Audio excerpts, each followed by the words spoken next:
अपना करियर एक डॉक्टर बनने में ही क्यों चुना? मेरे डॉक्टर बनने में सबसे ज्यादा रोल तो मेरे पिताजी का रहा है। बार बार हमसे यही कहते थे मेरा बेटा डॉक्टर बनेगा। एक सोर्स ऑफ इंस्पिरेशन और रहे, जब मैं प्राइमरी स्कूल में पढ़ता था, अध्यापक थे तो वो हमको डॉक्टर साहब कह के ही बुलाते थे। Till 5th he used to call me doctor साहब। तो एक होता है कि दिमाग में भी धीरे धीरे बनता चला गया कि नहीं, मुझे डॉक्टर ही बनना है। आपके पास कुछ बुजुर्ग अवस्था के और शिशु बच्चे जो है या यंग टीनेजर्स जो है आते होंगे जिनको अपनी समस्या समझ में नहीं आती। अगर उनको समझ में आ रही है तो वो आंखों में अगर पीड़ा या कोई तकलीफ आनी शुरू है तो हम उसको किस लक्षण से पहचान सकते हैं कि आंखों में हमारी तकलीफ शुरू हो गई या कोई दिक्कत है?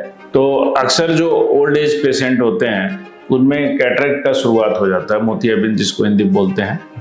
तो जैसे उनको धुंधला दिखने लगता है या कभी कभी सामने से लाइट पड़ती है तो चकाचौंध लगता है। एबव 40 ईयर्स, जैसे 40 साल जैसे ही पूरा होता है, 40 साल के आसपास नियर का विजन कम होने लगता है। उसको प्रेसबायोपिया बोलते हैं हम लोग, वो नेचुरल चीज है। मेरे एक साथी ने मुझसे कहा कि आप डॉक्टर साहब से सवाल पूछिए कि व्हाट इज रेड आई। अब आंख लाल होने के बहुत सारे कारण होते हैं। आंख में एलर्जी है जिसको हम लोग एलर्जिक कंजक्टिवाइटिस बोलते हैं। इन्फेक्शन है तो उसको वायरल कंजक्टिवाइटिस या बैक्टीरियल कंजक्टिवाइटिस बोलते हैं। या फिर कभी कभी चोट लग जाने से भी आंख लाल होती है। कभी कभी स्पॉन्टेनियस आंखों के कंजक्टिवा में हेमरेज हो जाता है जिसको हम लोग सब कंजक्टिवल हेमरेज कहते हैं, उसमें भी आंखें लाल हो जाती हैं।